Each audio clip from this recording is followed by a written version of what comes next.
It is my great pleasure today to join Dr. Cheng and Professor Pan in today's webinar organized by Hong Kong GBC. And I will kickstart to share Swire properties experience and lesson learned from our corporate sustainability management perspective, the importance of embodied carbon management in our sustainable development journey. I hope you all agree we are in a climate emergency. Despite that, I'm very glad to see the global momentum build up recently to race to net zero, with a series of commitments made by Hong Kong and PRC governments, and to achieve net zero by mid-century or earlier, and to sustain growth and urbanization. We must decarbonize the whole life cycle of our buildings and infrastructure.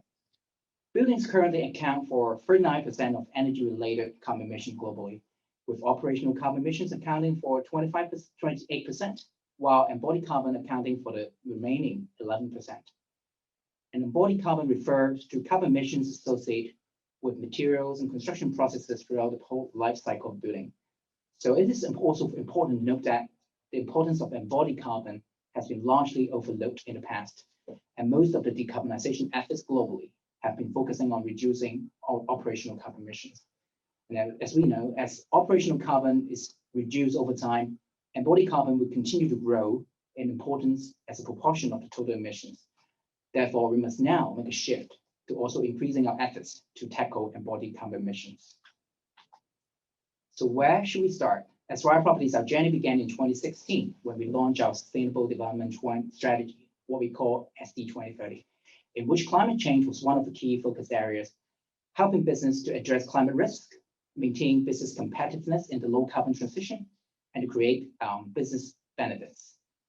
Among the many climate-related KPIs, we have established a target in particular to measure the embodied carbon of our new development projects. And our pilot project was One Taikoo Place. Completed in 2018, One Taikoo Place was designed with the highest green building of wellness standards in mind. This 1 million square foot office tower is the first commercial building in Hong Kong to obtain a triple platinum rating, WELL, Beam Plus, and LEED Final Platinum. And One Taikoo Place also won the Green Building Leadership 2019 at a Green Building Award organized by Hong Kong GBC. And together with the experts from HKUST, we completed the pioneer study of measuring the cradle-to-site carbon footprint data of One Taikoo Place during its construction. Dr. Jack CHENG will later take you through the more technical side of the calculations and assumptions behind figures. But in terms of the measurement boundary, we have covered, say, embodied carbon from major construction material used, carbon emissions from the transportation of these materials from factory to site, carbon emissions from on-site construction activities, as well as carbon emissions due to waste disposal, freshwater consumption, and sewage treatment, what we call cradle-to-site carbon footprint. And the methodology was devised with reference to international standards, including the ISO 14067, PAS 2050, and the GHG protocol. It took us roughly 2 years in the whole planning of construction of One Taikoo Place, and our project development team, our main contractor, Gammon, and HKUST, who work in a highly collaborative manner to make that happen. And the results, the total cradle-to-site carbon footprint of One Taikoo Place is around 70,000 tons of CO2 equivalent, and the carbon emission per construction floor area is around 575 kg of CO2 per square meter. And the carbon emissions of construction materials account for the majority. It is about over 90% of the total emissions for One Taikoo Place. And in the project design and material procurement stage, we have in fact adopted a number of measures to address the embodied carbon. For example, on rebar and structural steel, we were able to source a significant portion from recycled steel, and 60% of recycled steel have been adopted on average, with some batches even achieve 100%.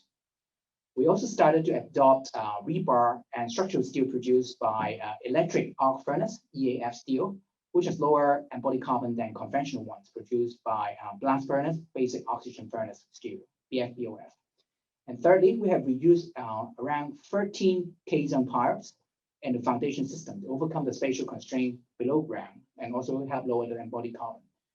And on concrete side, we're very pleased to be able to source low carbon concrete products, 5 Gammon, for various gradings from C45 to C80, which have around 20 to 25% of pulverized fly ash, PFA, as cement substitute.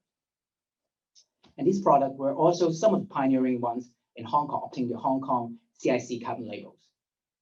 If we are to evaluate the maximum possible reduction of carbon emissions that we can further explore, there are two possibilities. For example, the use of more, say up to 35% of PFA concrete. And secondly, we can use more EAF steel with 100% recycled scrap that would actually show the most significant reduction potential. And from this pilot project, we managed to gather some additional insights and help us to refine our management strategies going forward. For example, we procure construction materials with lower embodied carbon wherever applicable. And we also explore to adopt more efficient construction methods, equipment, and processes. We have committed to the Power Up pledge put forward by the Business Environment Council recently, where we strive to promote and facilitate the early delivery of sufficient electricity connection for our construction sites in Hong Kong. And the use of electricity can be optimized and avoid the use of diesel for equipment like tower cranes and hoist. And also we started to have a wider use of mass battery energy storage system to minimize diesel use on site, which can also help improve the air quality in the nearby community as well. And to apply the insights across our development projects future, in 2020, we started to include in our main contracts, the contract agreement, the low carbon procurement specifications, which were developed in accordance with international standards such as ISO 14067 for construction materials such as concrete with PFA or GGBS, and also rebar and structural steel with recycled content. We also established performance-based target on embodied carbon for concrete, rebar, and structural steel for these future projects in Hong Kong. And the targets were informed by comprehensive market research and further liaison with industry associations such as the Construction Industry Council, CIC. And the concrete used in our ongoing 2 Taikoo Place development project, this is now happening, is all platinum certified under the CIC Green Product Certification. And we then went further to do a rough assessment of the whole life cycle emissions of 1 Taikoo Place, which is shown on the pie chart on the left-hand side. You can see the embodied carbon, what I've mentioned, still constitute a considerable portion of the total. But there are 2 parts, the operational carbon emissions from the landlord side and also the tenant operation. For the 50+ years in the whole operation estimated were a bigger contribution to the total. So from the corporate perspective, we're thinking, right, we need to recognize that. And we also need to recognize the need to establish a long-term decarbonization pathway for global portfolios that are in line with the Paris Agreement. And this pathway should cover the major parts of a whole life cycle carbon emissions, Scope 1, Scope 2, and Scope 3. And that's the reason in 2019, we became a first mover among the developers locally to establish the ScienceBased Target. And these targets were validated by ScienceBased Target Initiative, which confirms our pathway and ambition is aligned with the Paris Agreement. Our scope and our ScienceBased Target covers our capital goods, that's the box on the right-hand side. That is, in fact, our upfront embodied carbon of our new development projects. It required us to reduce by 25% per CFA by 2030 from the baseline.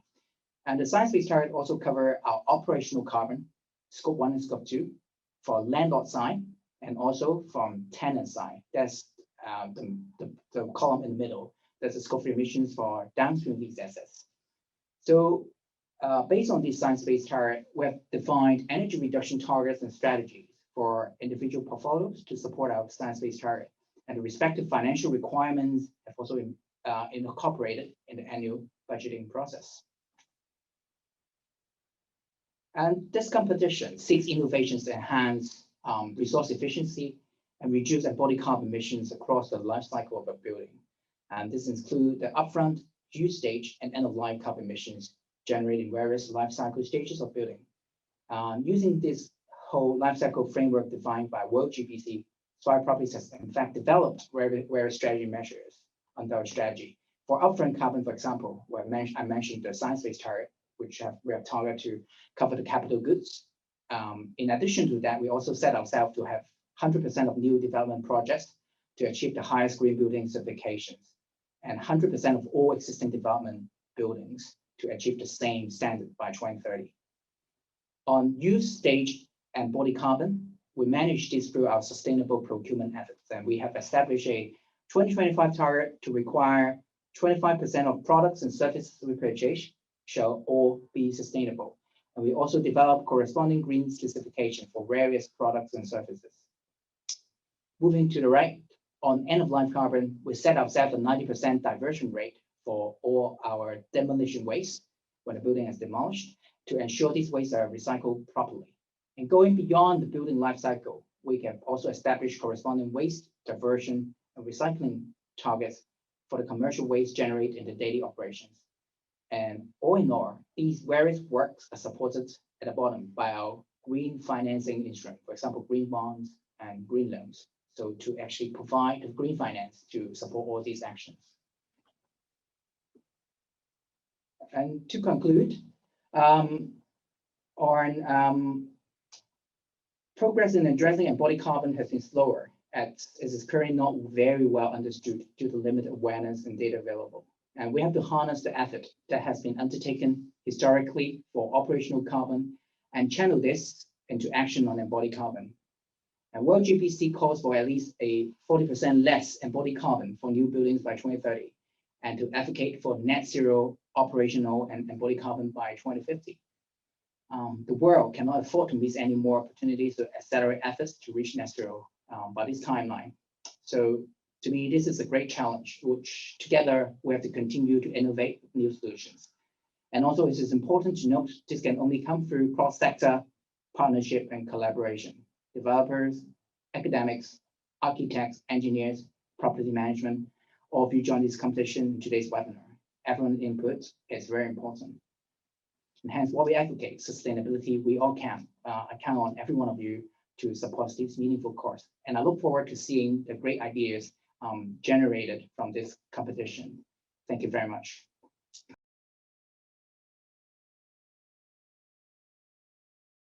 Excellent. That's very good. Thank you, the Hong Kong GBC, for organizing this webinar and also inviting me to talk.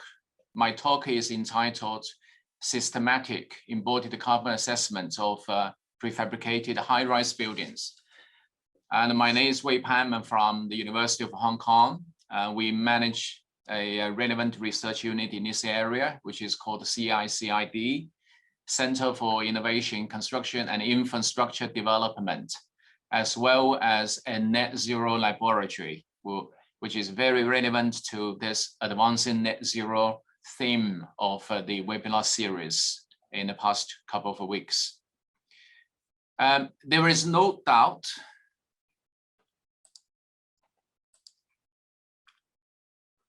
why embodied carbon. There is no doubt trend of increasing carbon dioxide worldwide, measured using various metrics.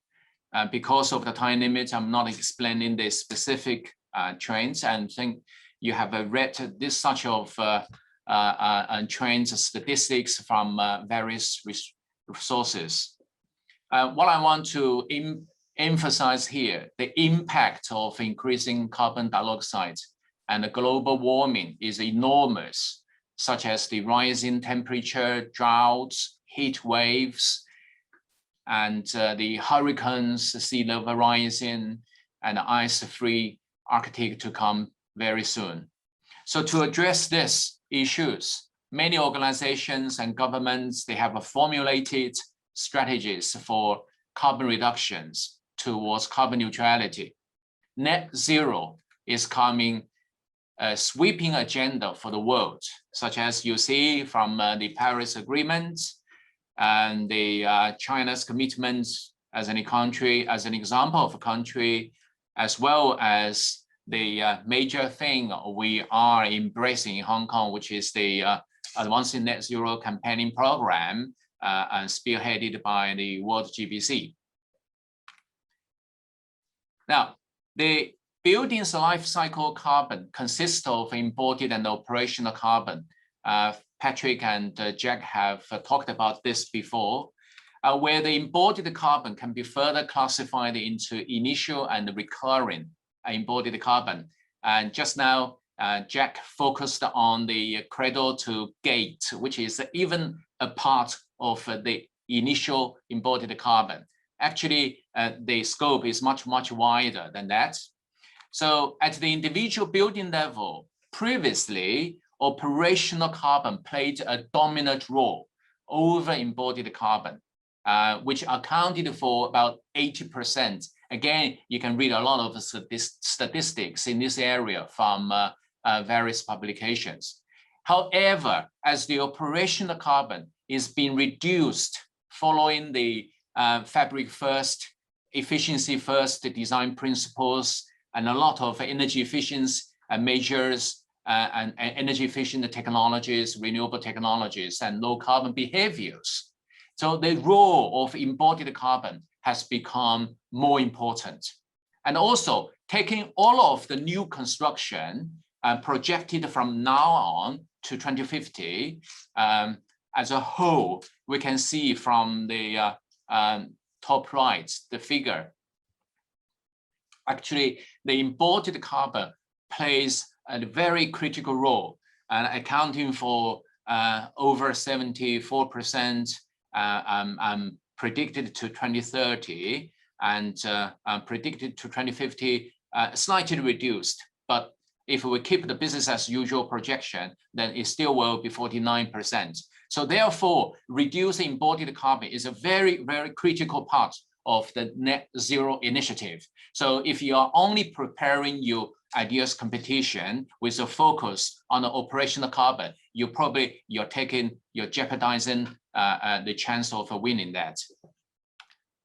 So now I would like to take you through a few slides about what has been done on embodied carbon and how and the challenges. So the first challenge I would like to point out is the implicit system boundaries of life cycle carbon or embodied carbon analysis. And that Jack just talked about the system boundary, but I'm afraid, my good friends, you only focus on the time dimension of the system boundary. There is nothing wrong with that because the ISO standard, they only also focus on the time dimension, which is insufficient. And what I'm going to, I have already put on the screen, there are only a very few number of published works from hundreds of published papers, articles in the literature, having addressed the system boundaries in a comprehensive manner. So the second challenge is the significant variations of embodied carbon results of buildings reported in the previous study. So as you can see from the screen, we have analyzed 222 buildings published in the literature in the past 20 years or so. So the results of this 222 cases display significant variations. So you'll see from this statistical figure here. So for the production stage, you see the variation from the 1,268 kilogram carbon dioxide equivalent per meter square of the GFA of the building, and towards down to the 67 only. And you see the quartiles and the arithmetic means. And this is the variation for the maintenance stage of embodied carbon. And this is the demolition stage, this is recycling stage. So you see the huge variation. And we do need to look into the fundamentals of why we have seen all of these variations in the very decent published cases. So this is the second challenge in the embodied carbon studies we have to address.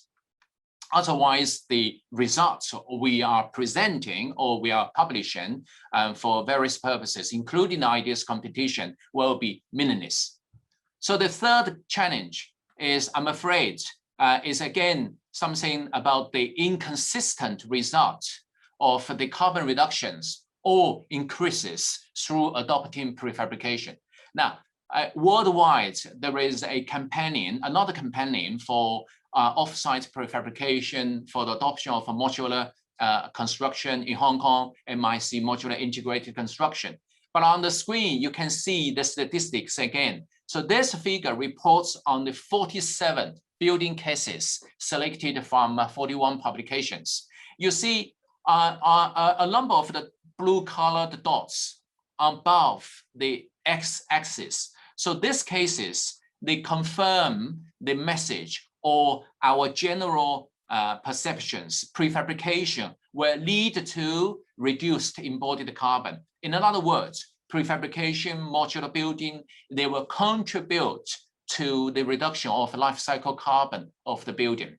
However, there are a few cases reported in the decent literature, even like the case number 8, reported nearly 50% of embodied carbon increase. So we looked into this because this case was based on the overlook or the exclusion of the wood, the timber materials used in the building in the life cycle carbon emission estimation. So such as the case number 12, case number 7, they're all representing the embodied carbon increase by over 13%. So again, this is also because of the different assumptions and a different time dimension system boundary adopted in the embodied carbon analysis. So this is what I'm trying to offer to the audience here. If you are preparing for your embodied carbon calculations based on inconsistent methodology or assumptions, then the whole competition will become meaningless. The fourth challenge is the lack of automation of estimating high-rise buildings' embodied carbon emissions. The process of carbon dioxide or embodied carbon estimation is very labor-intensive with very limited accountability. And the labor here is trained professionals, right? Even the professionals not trained, not having the specialized knowledge in carbon life cycle analysis, they can't do the job. So this is the fourth challenge. And also from the early presentation, you have seen the very detailed spreadsheets process, and normally the engineers, architects, and the professionals will lost their way in this process.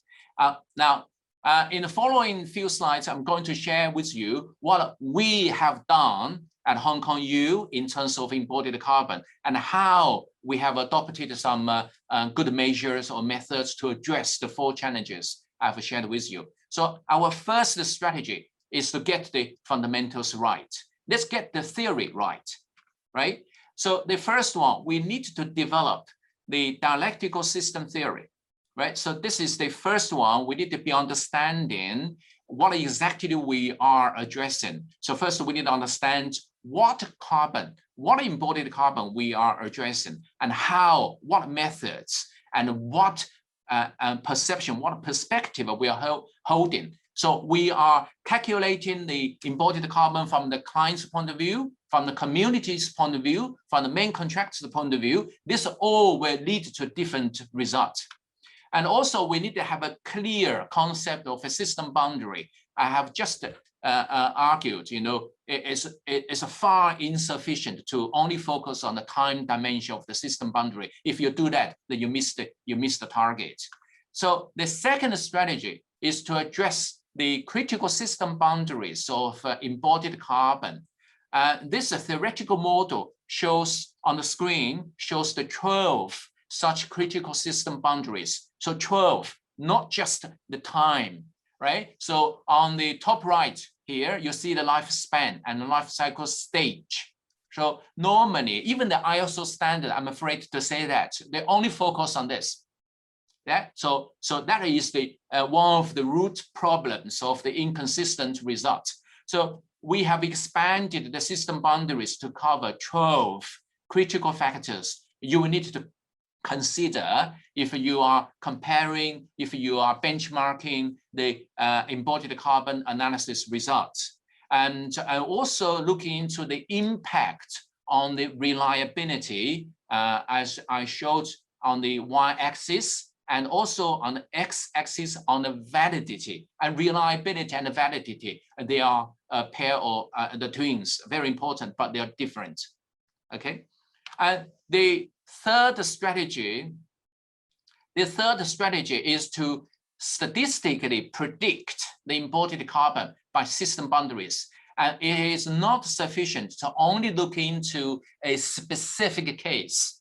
It's always good to start with a case-based learning, such as the Taegu building presented early on in this webinar. But we need to look at the different cases. And at Hong Kong U, we maintain a database of over 600 cases all over the world.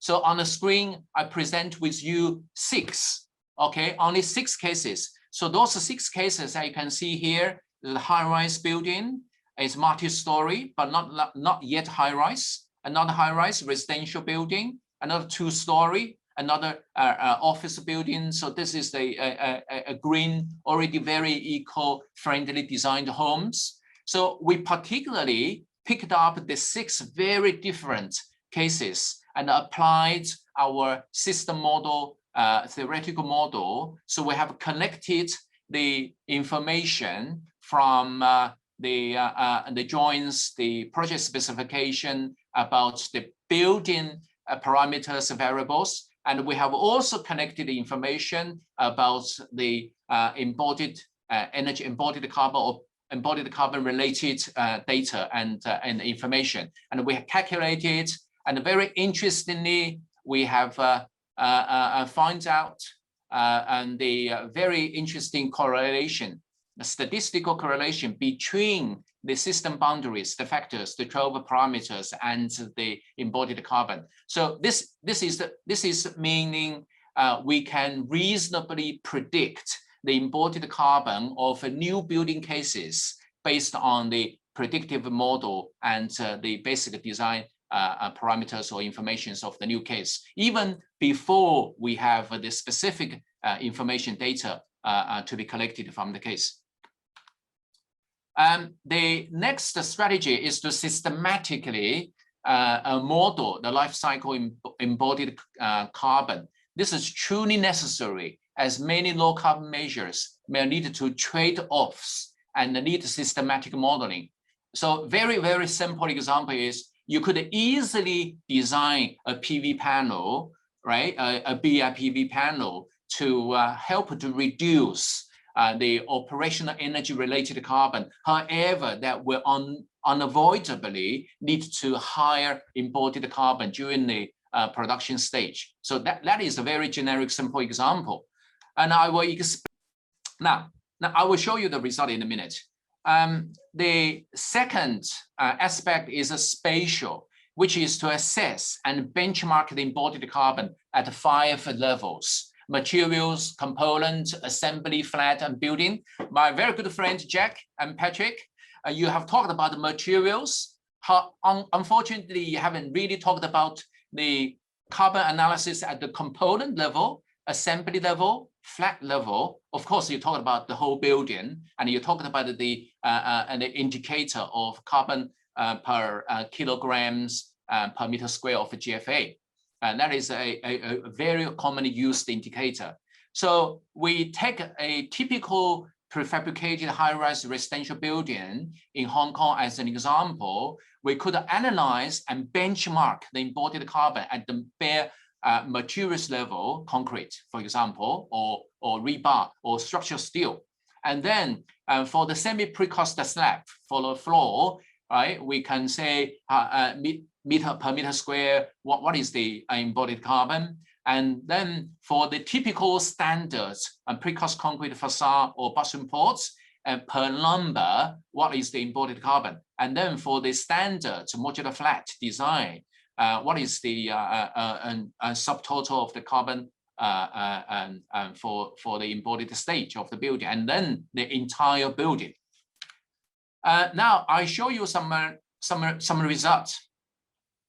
So this one shows more than 75% of the embodied carbon. But for by embodied carbon, I mean from cradle to end of construction. So please pay attention to this very, very seriously. What you have seen from Dr. Chen's presentation is the cradle to gate. So our analysis also count in the transportation and construction process. So this is the result from cradle to end of construction. So immediately followed by the occupants. Okay, so more than 75% of the embodied carbon from the materials was contributed by cast in situ concrete, 39.8%, and steel, rebar, and we use the word steel here, and precast concrete. And this one, the top right figure shows the component level analysis. You can see kitchen is right on top, and within kitchen, then you see the concrete, the blue part, the blue color part of the kitchen. So that is the major part. And then now I just give you some examples and you can read the rest. So, and the bottom left one is our analysis per flat. So if you're familiar with the public housing design, you should understand this. So the 1B, so for example, the 1B there, 2B and 2P, 3P, 1P, 2P. So that one you can see which one is the most carbon friendly, or which flat design is the one with the highest potential for embodied carbon reduction. So we put this to the indicator per meter square of GFA. You can see the comparison there. So 1B is representing the 418 kilogram carbon dioxide per meter square. So that one representing the most carbon reduction friendly design. Okay, so this information is actually very important as a feedback to the building designer or the design decision maker for future consideration. So the third aspect of our statistical modeling is uncertainty. And never underestimate uncertainty because what I have just talked about is the spatial, the temporal, and the data collection, and what Dr. Chen has also shared with you, the struggling with data connection. Sometimes we don't have the data and we have to refer to the US, the UK carbon inventory. So what we can address the uncertainty, which is the analysis, the sensitivity analysis or the simulation. So this slide shows the result of our Monte Carlo simulation. It's just to play with the different variations of the design parameters or variables, and to understand the range of carbon analysis results, and also to identify the minimum, as you can see from the rose map here. So the minimum is 1.5% embodied carbon reduction. That's denoting the adoption of increasing prefabrication or the precast concrete rate in this case. If we adopt the combination of the design measures, 2B plus 3 plus 4 plus 5 plus 6, which is explained here. So adopt a low carbon cement. So I haven't provided the details, and Jack has given you a lot of details, the low carbon cement, the replacement materials just now. And also the other measures that will lead to the maximum of just below 32% of embodied carbon reduction. Okay, so this is the simulation. What I'm trying to say is you can play with this tool and to quantify the carbon reduction potential by different low carbon measures. Of course, you can. Meanwhile, you can work out the impact on the workmanship, on the cost, and then to inform you best design decision making. So about the way forward, probably I'll be exceeding the time limit. So this is really the last slide. So I have showed you the strategies covering lack of theory, lack of consistent methodology, and we need to address these challenges in 5 strategies. So predictive modeling, systematic analysis, and then the last one is we need to have the smart integration of SimPro with BIM model.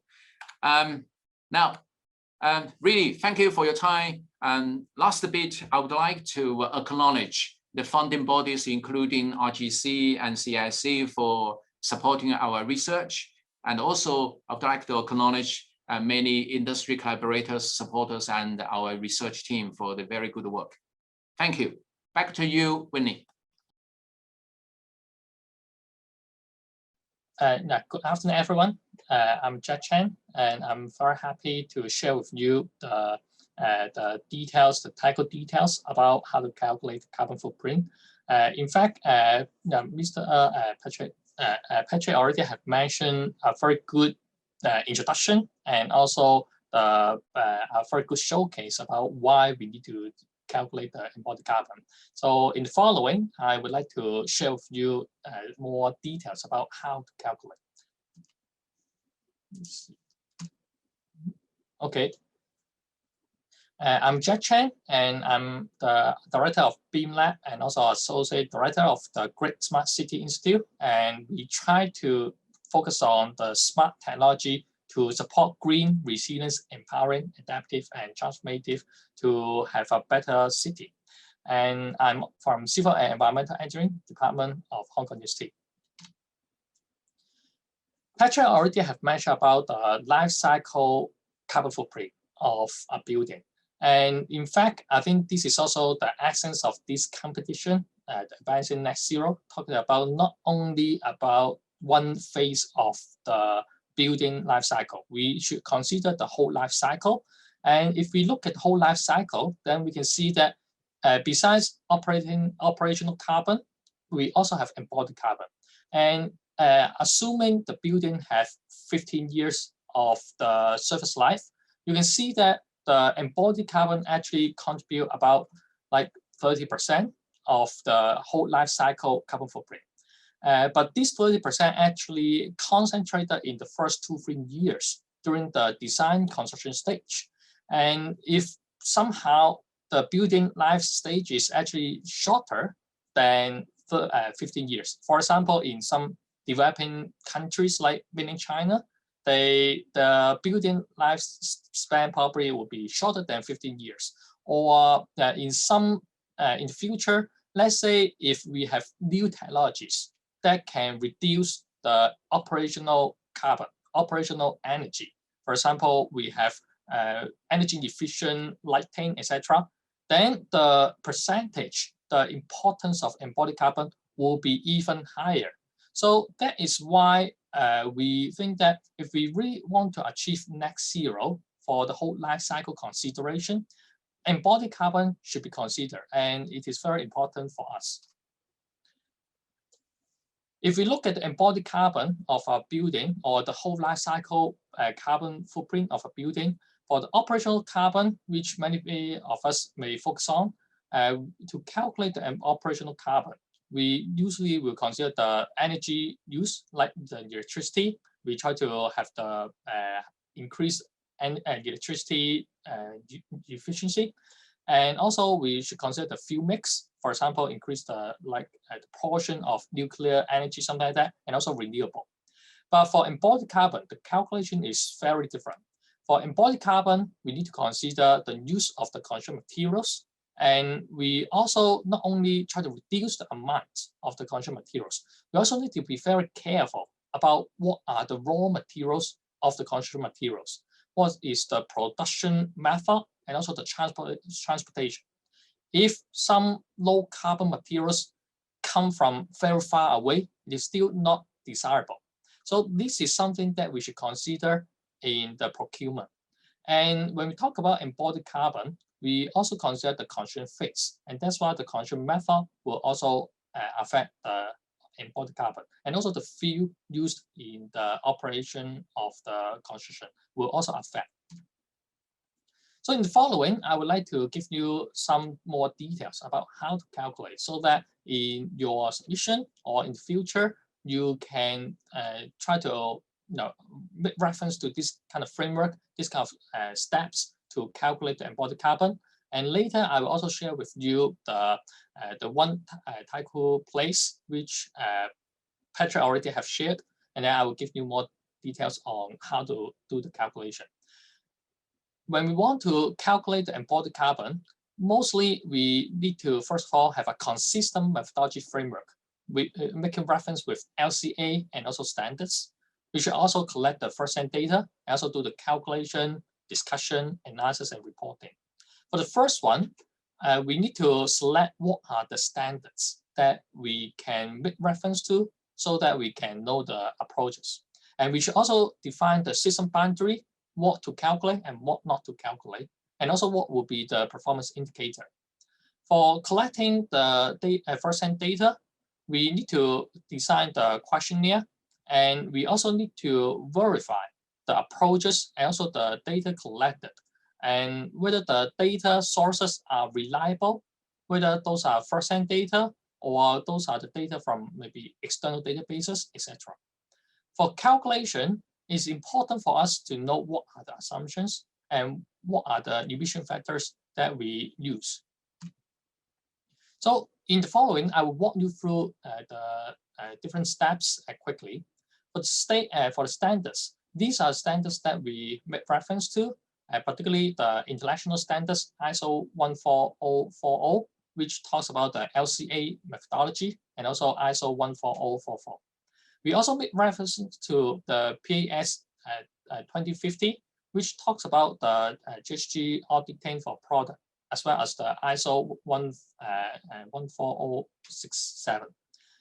And we also try to see how the local community do the calculation. So that's why we also make reference to the Hong Kong EPD and EMSD guidelines to account for the greenhouse gas emission for buildings, and also the CIC Green Product Certification Carbon Labeling Scheme managed by Hong Kong GBC. For system boundary, we actually do not consider the whole life cycle, the cradle to grave, because if we also consider the building use, which may be 13 years, which may be 15 years, etc., the technology at that time may be different already. Okay, so here when we consider the and also the embodied carbon during the use phase actually will be very minimal. So that's why what we have used is the credit to site before use. Basically, that means we have included the credit to gate carbon emission of the raw materials, of the consumer materials, the gate to site carbon emission from the transport and also the distance, and also the on-site carbon emission about the processing of the materials and also the consumer activities. And we also use the performance indicator as the kg CO2 kg/CO2 equivalent per square meter of construction floor area. So what actually is kg/CO2 equivalent? In fact, if you have some background about how to calculate carbon footprint, you may have heard of the Kyoto Protocol gases. When we talk about carbon footprint, we're not only talking about the carbon dioxide. We are actually also talking about other greenhouse gases, including methane, the nitrous oxide, and also another three, the HFCs, the PFCs, and also the sulfur hazard fluoride. But for the last three, they are actually not too relevant in terms of the embodied carbon. Those are like the refrigerant, the aluminum production industry, etc. So that's why when we consider the embodied carbon, usually we only refer to the top three, which are the CO2, the methane, and also N2O. And how can we combine them? Because maybe some materials may release more CO2, some may release more methane. So just like in your pocket, maybe you have US dollars, you have the Hong Kong dollar, you have yen, etc. Then how can we come up to a single unit? So that's why we try to convert all into a single unit. We call that the CO2 equivalent. And we will have the emission multiplied with this so-called global warming factor the global warming potential provided by the IPCC, and then we can have a single unit, single value. And then for the questionnaire, the collection of the data, we actually have developed a data collection template with the client Swire for the case. And we can make use of this one so that we can automatically extract this data from this template for the calculation of the embodied carbon. And this is only an excerpt of the whole table. The main table basically collects the data that we need for the calculation of the embodied carbon. Then after having the data, although the data actually is just a table, but frankly speaking, the most time-consuming part is the data collection. And this one could be quite painful because we need to keep, from time to time keep updating or checking whether the data are correct, and also from the suppliers or suppliers along the whole supply chain. And then for the calculation, once we have all the data, then we need to refer to the emission factors of different materials, different processes, etc. The ideal case is we can get the emission factors from the suppliers, which will be the first hand. But sometimes, for example, those constrained materials, they may not be able to provide the emission factor. So we may need to refer to those databases. And then these are the equation. You can see that we have mainly three parts. One is the resource, and then about what are the resources of the constrained materials. Then B will be the manufacture of the constrained materials, about the fuel use, the chemical reaction, and also the electricity use. And then C will be about construction, which is about the transport of the raw materials or constrained materials to the site, and then the waste disposal, the fresh water and sewage treatment, and also the on-site fuel consumption, for example, the on-site vehicles.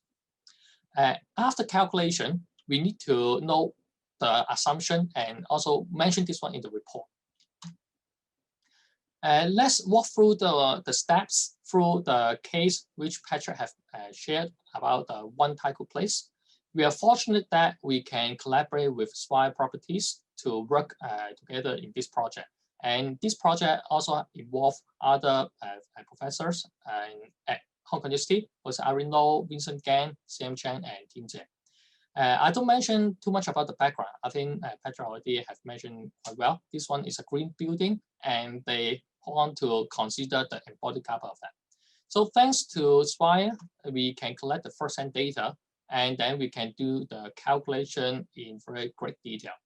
And this one actually shows the details about the calculation. You can see that after calculation, the scope 1, which is the direct emission during the whole process of the embodied carbon, the construction, etc., actually is very minimal.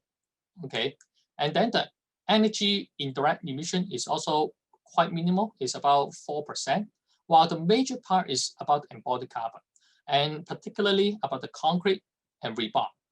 Not only about how they are produced, but also how they are transported. For example, like the transport of the rebar actually attribute about 5% of the embodied carbon of the building. And we can also see that concrete rebar actually are the big portion, and particularly for rebar, although maybe the amount is not too much, but the emission factor is quite high. And this one shows more about the details. And some of us would like to know what is the equations. Then this one, maybe you can make reference to it. Basically, we try to calculate the embodied carbon of the building materials in two parts. One is we try to look at the volume and then multiply with the emission factor. And then also the quantity with the distance and the emission factor. So for the E1, you can see the second part is about the transportation, and the first part is about the embodied carbon of the materials. But that embodied carbon of the materials, in fact, already have considered the resources, the fuel combustion, chemical reaction, and the electricity use during the manufacturing phase. And then, and then the second, the E2, is about the electricity use on site and the fuel use on site. And E3 is about the waste disposal, while the E4 is about the water and the sewage treatment. And the emission factor is very important in the calculation. How can we get those emission factors? This example actually shows us some of the sources of the emission factors. For example, like for the rebar, we make reference to some external data, but we localize to the Hong Kong data. And then for some like concrete glass, we have our own first-hand data. For some, we refer to the ICNE database from Bath, from UK. And also some would be reference to or provided by the main contractor themselves. For electricity, we actually make reference to those provided by CLP and Hong Kong Electric, and also those provided by the EPD and EMSD guidelines. And then in the result, in fact, Patrick already have also shared the results. This one I would like to just share with you the number 575. So this one actually is the performance or the embodied carbon of the one Taiko plates, which I think could be the benchmark for us to see what would be good, what would not be good. Okay, so I think this one actually, they have made many efforts to reduce the values, and I think this one actually can be a good reference point for us. And we also make some recommendation that if, because concrete and steels are the major sources of the embodied carbon, if we try to reduce the amount of cement in concrete, and then we use more fly ash, like the maximum 35%, or GTPS, maximum would be 75%, you can see that we can reduce the embodied carbon by 11% or 21%. If we have more recycled contents in the steel, then we can reduce by 4% up to 34%. So you can see that if we have this calculation, then we can really know the hotspot of where we can do the procurement, or we can further improve so that we can reduce the embodied carbon of the building. So at the end, I would like to actually mention about the benefits of calculating the embodied carbon. Basically, if we have the numbers, then we can use those numbers to evaluate different design options. For example, we can know what kind of materials should be used, or maybe when we do different material sizing or layout, for example, should I have a wall here? Should I have an opening here? Then it actually not only affect the operational carbon, because if I have opening or thicker wall, etc., it may affect the ventilation, then it will affect the operational carbon. But at the same time, in fact, it will also affect the embodied carbon. So if we consider the whole life cycle carbon consideration, then maybe there may be a trade-off between embodied carbon and operational carbon. And for example, some kind of the module, for example, how we can configure the modules so that the ventilation is better, or we can use fewer materials, etc. Then we can consider all this with the numbers of embodied carbon of different materials. And I think what Petra already have shared is about the procurement. And they've demonstrated the consideration of the embodied carbon in their procurement process in maybe the material sources, or maybe what kind of materials. Would the materials have enough recycled contents so that the embodied carbon would be reduced, something like that. So I would like to share with you my favorite quote is that we cannot manage what we do not measure. So if we can really have numbers about how good we are, then we can know where we can improve. And in fact, there's some countries which have the carbon label in two phases. One carbon label is they demonstrate that the suppliers have measured the carbon footprint. Another label is to show the improvement of the carbon footprint.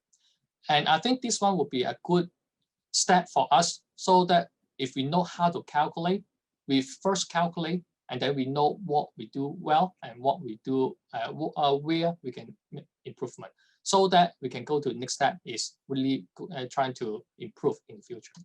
So this is actually what I would like to share with you about how to calculate the embodied carbon.